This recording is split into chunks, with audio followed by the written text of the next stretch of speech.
S našou školskou televíziou sme sa dnes prišli pozrieť na vianočnú besiedku, ktorú si pre nás pripravili naši spolužiaci.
Čo si dnes zahral na vianočnej besiedke?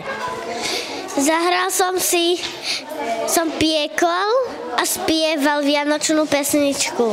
Som piekol medovníky a som spieval vianočné pesničky.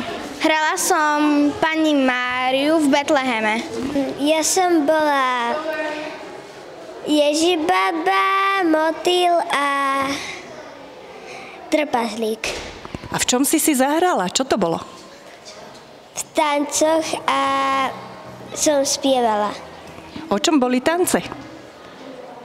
O snehulienke. Hudobno divadelné predstavenie si s deťmi pripravili pani učiteľky. Do vystúpenia bolo zapojených takmer 60 žiakov. Svojou návštevou nás postil pán starosta, pán riaditeľ, pani zástupkyňa a ostatný učiteľský zbor. Vyvrcholením vystúpenia bol muzikál o snehulienke.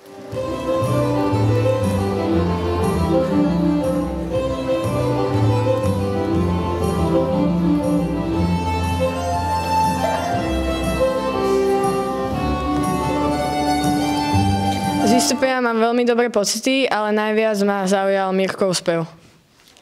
Ja súhlasím s Vicky. Mne sa to akože páčilo, bolo to super.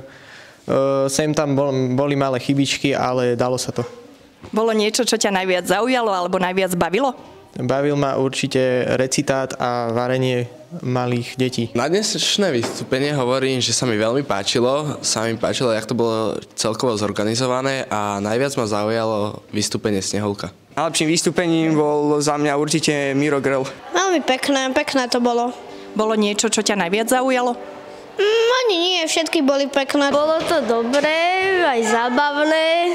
Bolo to veľmi pekné, trošku aj dlhšie, ale zábavné to bolo celkom.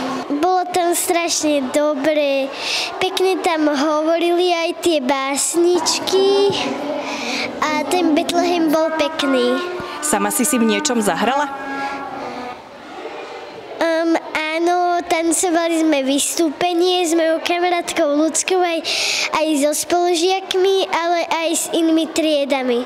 Ďakujeme, boli ste super. A na záver, milí diváci, nech úsmev vám v tvári žiari a hviezda šťastia sa na vašom stromčeku ligoce.